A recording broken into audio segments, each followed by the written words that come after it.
Today we're doing something very mundane. We're planting potatoes. But we now have a very unusual economy of scale given how much space we have. So we're planting potatoes. Partially with a skid steer. Actually more so with the skid steer momentarily. I'm watching her in the reflection of the camera. So yeah, stay tuned.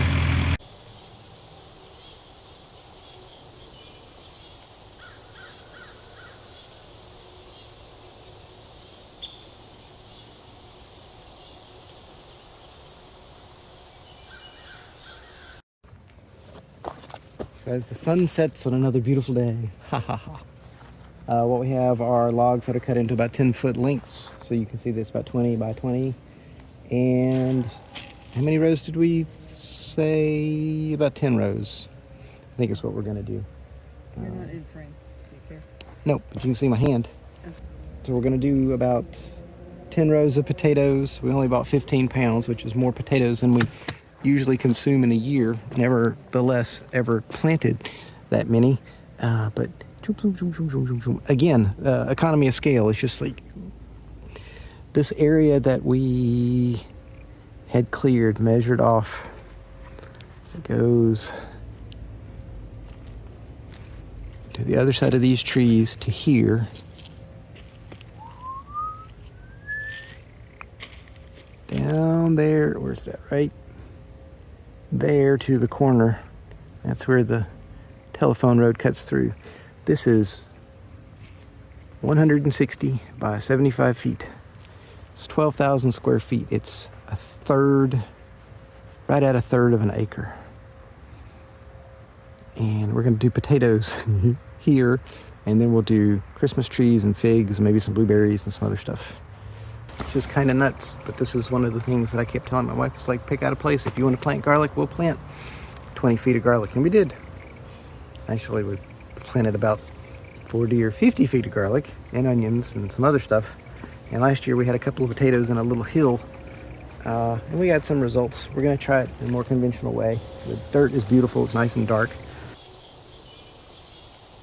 The University of Georgia Extension agents recommend planting potatoes of an Irish variety, of a non-sweet potato variety, 3 feet by 36 inches by 12 inches, 3 feet by 1 feet, which doesn't make a lot of sense.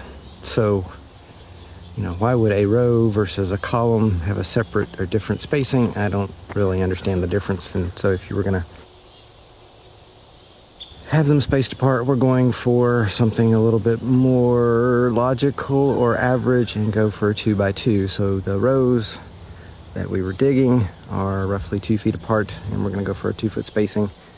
I've watched videos. The guy said he planted these things 12 inches deep, which seems extreme. University of Georgia Extension Office, our agency, recommends planting 4 to 5 inches deep. Big difference between 4 to 5 and 12. So we're gonna again split the difference and go for, if we can get 6 inches of this fun, beautiful black dirt with mulch and loaminess on top of it, we'll be happy. More experienced potato farmers on the internet will suggest that you can, the old timers that were around our family always would cut potatoes up, and they would say 1 eye, or at least an eye per segment of potato that you cut up. So you could cut them in half, depending on their size. You could cut them into quarters.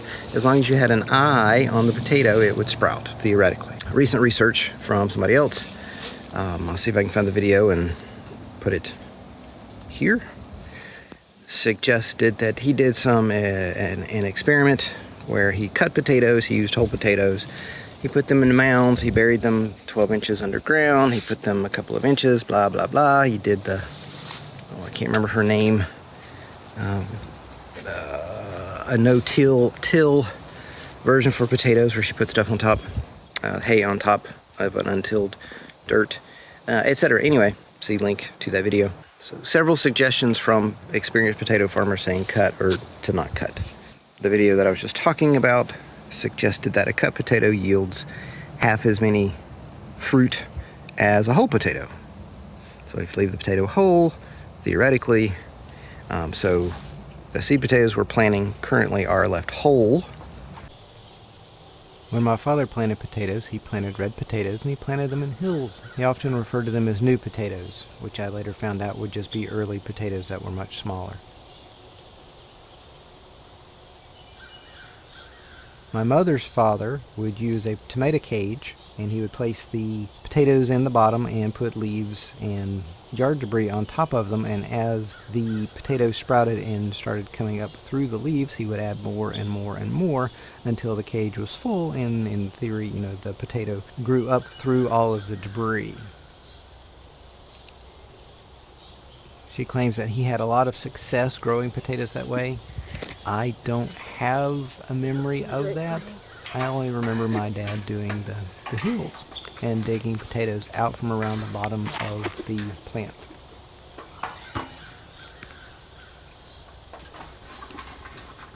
Recent research suggests that when the plant starts to die, that you can go ahead and just pull up the whole plant because they're not going to produce any more fruit, and then the potatoes are still attached to the plant, and if the dirt is nice and loose, then as you pull it up, all of the fruit comes with it.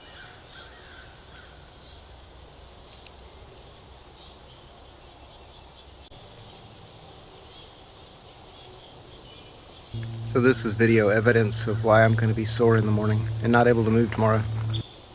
If you haven't figured it out by now, I really like doing the time-lapse stuff. It's really cool. The problem is that the phones are doing the time-lapse and they don't capture audio while it's recording video, so I end up with a big blank thing, and I feel compelled to put something behind it other than music, so I'm doing the voiceover. So during the last couple of months, we would take sprouting parts off of potatoes, we'd cut them off and we would put them somewhere, and did a little research, and obviously they suggest that you store potatoes in dark, cool places so that they don't sprout, i.e. someplace like your basement. So we put them in the basement. We needed a place to put them in our basement, so we bought some clear totes. And I've got something stuck in my brain about coffee grounds, and we have lots of coffee grounds. We make only about a pot every 5 days or something like that, a large pot. The two of us have our cup for the day and we're good, and then we have leftover coffee for a couple of days. Anyway, so we have coffee grounds. Everybody uses coffee grounds for stuff like azaleas and blueberries because they like acid. So I thought, let me Google it and see if potatoes like coffee grounds, and lo and behold, they do. So potatoes like coffee grounds, they like acid. So what if we do a combination of things and we put the potatoes in a cool, dark place in a tote, doesn't matter the color, and we put them in coffee grounds? Well, they went a little crazy, and I think it's this one. Make sure your coffee grounds are dry, otherwise you get mold. No, it was the other one. That was just a complete and solid mat of roots throughout this thing. So make sure your coffee grounds are dry, and obviously this is not the best method for storing potatoes, cutting them off. Potato sprouts in the container are from cut potatoes that were growing. They had sprouted, and some of them, like I said, are doing extremely well. So those will go in the ground as they are, and they're kind of sort of segmented. The end that she's on now has full potatoes. Apologies for the glare off my forehead. Let's do this a different. So the potatoes on this end are whole, and then this end are the cut bits. So this is west, that's east, and we will see how they do over the course of the season, but that will not be a part of this video. So what I'm doing is trying to dig a small hole. I'm doing this one-handed because the tripod's holding that camera. Kind of digging a small hole to let the potato fall into, and then pulling the dirt back on top of it. And when I do so, I'm pulling a little bit in from each side to make a little bit of a mound so that we can tell. Can you see that? Yep, a little bit of a mound right down through there, so we can tell where the potatoes are actually planted. So we ran out of room. Whatever shall we do? So we ran out of room. We're just gonna move these over and make another row. That's a right nice field of French fries you got there. Or tater tots, or hash browns, or mashed, or even twice baked for the wife. I've never understood that. mashed potatoes stuffed back in the skin with a bunch of stuff in it.